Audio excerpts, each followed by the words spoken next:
In the hours after the blast in downtown, law enforcement began picking up on clues that the explosion came from a bomb, not a natural explosion. As recovery was still ongoing, the new monstrous task of a criminal investigation was also taking shape. Crews had to sift through the mountains of rubble by hand for any clues about who and what did this. The law was violated in Oklahoma as well as nationally. Again, the violation of state law and the violation of federal law are two separate and distinct things.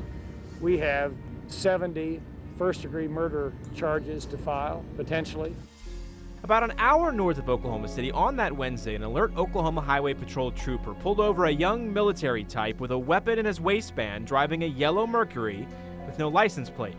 He was arrested for having the gun and taken back to the Noble County Jail. He was set to be let out of jail the next day until authorities identify him as Timothy McVeigh and a suspect in the attack.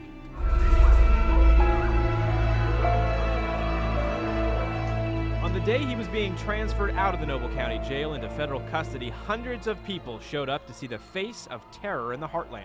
They should have let him loose out front and let everybody have at him. We're taking to Oklahoma City and let all those people have at him. McVeigh's trial was eventually set in Denver after Judge Richard Maitch thought a trial in Oklahoma couldn't get impartial jurors. It would go down as one of the most complex trials in American history. 25,000 witness statements, 350 audio tapes, 500 videotapes, and 160,000 pages of notes and records. The trial would come down to a lot of simple pieces put together. Tim McVeigh bought explosives to put into a Ryder truck he rented in his name. Then he drove it to Oklahoma to commit his act of terror. He chose Oklahoma City because of the government offices inside the building, and the date because of Waco and the start of the American Revolution, April 19, 1775.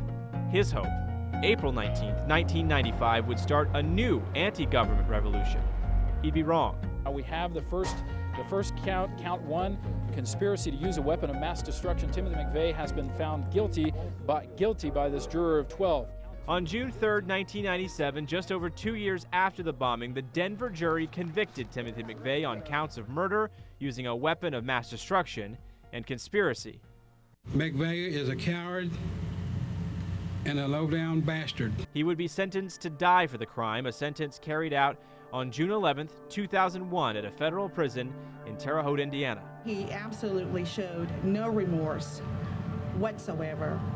I never took my eyes off of McVeigh. It was a death, many said, was undeservingly peaceful. He went to sleep. That was it. He went to sleep. Unlike my mother, who was in the 4th floor and fell 4 floors and was found in the front of the Murrah building. It just seemed too easy for him. It's a period on the end of a sentence. This is the completion of justice, and that's what I'll remember about today.